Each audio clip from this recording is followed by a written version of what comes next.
Canada का जो visa processing India करता था वो उन्होंने बैन कर दिया है, प्रोसेस बंद कर दिया है।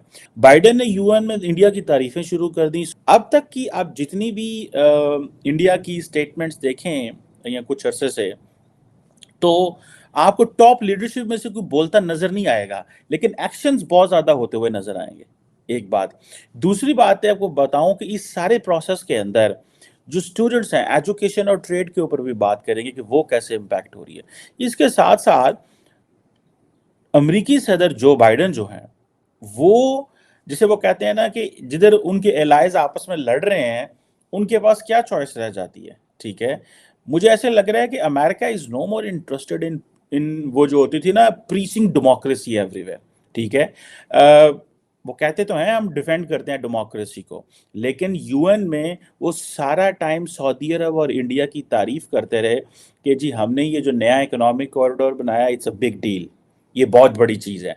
So it means that the even अगर सऊदीज हैं जहाँ पे अथॉरिटेरियन गवर्नमेंट है, and when it comes to India, many western countries call it as an electoral autocracy, but still they believe this is an illiberal democracy or a democracy functioning, procedural democracy or whatever you call it। ठीक है, so the point here is कि ये जो चीज़ है इसको discuss करते हैं, लेकिन ये आपको इंडिया का आपको एक पैटर्न नजर आएगा। अब आप देखें, मैं ज़ाती तौर पे व्हाट आई बिलीव इज, मुझे सबसे ज़्यादा देखें, आपको जो इंटरेस्ट होना चाहिए ना वो यूथ में होना चाहिए।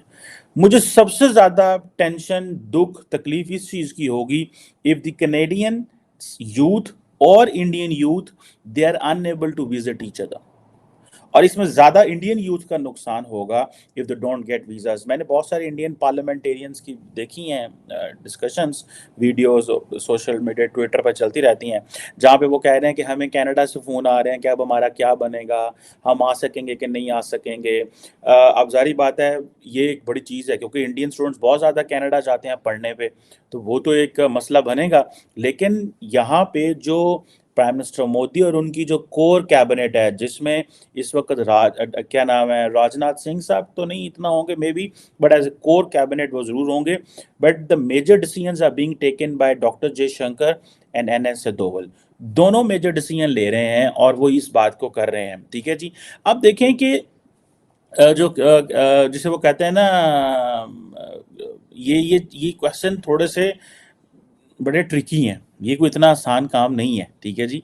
कनाडा के अंदर कुछ 1.4 मिलियन जो हैं वो इंडियंस रहते हैं, जो कि 3.7% बनता है पॉपुलेशन का। ठीक है जनाब। और ये आपको ये चीज़ बताएगी कि भाई ये क्या हो सकता है आइंदा आने वाले दिनों में। अब कहा जाता है कि जो कनाडा और इनकी जो बायलैटरल ट्रेड है वो को 12 अरब डॉलर के करीब आई थिंक के करीब बनती है।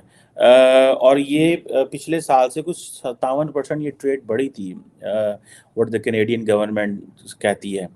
जो कनाडा से मेजर इंपोर्ट्स आती हैं उसमें फर्टिलाइजर्स, एनर्जी प्रोजेक्ट्स, कोल है, कोक है, इस तरह की बहुत सारी चीज़। और जो इंडिया की एक्सपोर्ट हैं उसमें से गारमेंट्स हैं, इंजीनियरिंग प्रोडक्ट्स हैं, ऑटो पार्ट्स हैं, एयरक्राफ्ट इक्विपमेंट, इलेक्ट्रॉनिक आइटम्स हैं। ठीक है जी। और कहा जाता है कि जो कनाडा की जो टॉप एक्सपोर्ट थी इंडिया को 2022 में वो फॉसिल फ्यूल थी। ठीक है जी, जो कि तकरीबन $1 बिलियन की थी। उसके बाद फिर खाद वगैरह, खाद मीन्स फर्टिलाइजर्स, वो भी कोई $1 बिलियन, $1.25 के करीब थी। सो ये चीज़ें जो हैं वो हमें सामने आती हैं कि ये मसला होगा। 12 अरब डॉलर कैनेडियन है और 9 अरब डॉलर यूएस में ये तकरीबन बनता है। सो क्या होगा आइंदा आने वाले दिनों में कि जो इंडिया की केमिकल प्रोडक्ट्स नहीं जा सकेंगी, जो कि जिसे वो कहते हैं ना, इंडिया की टेक्सटाइल नहीं जा सकेंगी, मेटल्स नहीं जा सकेंगी, वेजिटेबल प्रोडक्ट्स, प्लास्टिक्स, और इसी तरह कनाडा की मिनरल प्रोडक्ट्स इंडिया नहीं आ सकेंगी, पेपर गुड्स नहीं आ सकेंगी, वेजिटेबल प्रोडक्ट्स इंडिया में नहीं आएंगी, केमिकल प्रोडक्ट्स नहीं आएंगी। इसी तरह इंडिया और दोनों जो हैं एक दूसरे के ऊपर, सारी बात है, डिपेंडेंट है। कनाडा जो है वो इंडिया का 17वां बड़ा फॉरेन इन्वेस्टर है। ठीक है जी, जिन्होंने कोई 3.25 अरब, $3.5 अरब 2000 से लेकर इस पर डाला है। From 2000 onwards, the Canadians have put $3.6 billion in India. اب یہ چیزیں جو ہیں یہ بڑی امپورٹنٹ ہیں سمجھنے کے لیے، ٹھیک ہے جی. سو اگر آج یہ انڈیا نے فیصلہ کیا they are not going to give visas to the Canadians, so آپ دیکھ لیں کہ وہ جو $3.6 بلین ہے یہاں ڈوب گیا، ٹھیک ہے. یا جن کو ویزاز ملے ہوئے ملے، اب ہوگا کیا کہ کینیڈین انویسٹر جو ہے they can pressurise Justin Trudeau کہ بھائی کچھ کرو، کی کر دیو پایا ساڑھے بندے پھنسے رہے ہیں، جو ادھر ہیں ادھر آ جائیں گے، جو ادھر ہیں ادھر آ جائیں گے. اگر جن کو تو لمبے ویزے مل گئے ہوئے ہیں وہ تو ٹھیک ہے آ جا سکتے ہیں، لیکن جن کو نہیں ملے ہوئے، اینڈ دین آبویسلی جب دیکھیں جب اس طرح کا تناؤ ہو تو کاروبار کوئی نہیں ہوتا، سمپل، دیر از نو بزنس، ٹھیک ہے جی. اور ریسنٹلی کوئی جو ہے ان کے ایگریمنٹس بھی ہونے تھے لیکن وہ بھی نہیں ہو سکے. اب انڈین گورنمنٹ کرنا کیا چاہ رہی ہے؟ انڈین گورنمنٹ کو یہ پتا ہے کہ کینیڈا جو ہے وہ انڈین اسٹوڈنٹس کے اوپر ڈیپینڈ کرتا ہے، ٹھیک ہے جی، انٹرنیشنل اسٹوڈنٹس کے حوالے سے. اچھا یہ ایک پاکستانی لوگوں کے لیے بھی اپرچونٹی ہے فار دا پاکستانی اسٹوڈنٹس کہ اگر انڈیا نے، آپ دیکھ لیں کینیڈا کیا کرتا ہے، کینیڈا کیا بین کرے گا انڈین ویزا کو؟ میرا نہیں خیال کرے گا. اس کی وجہ کیا ہے؟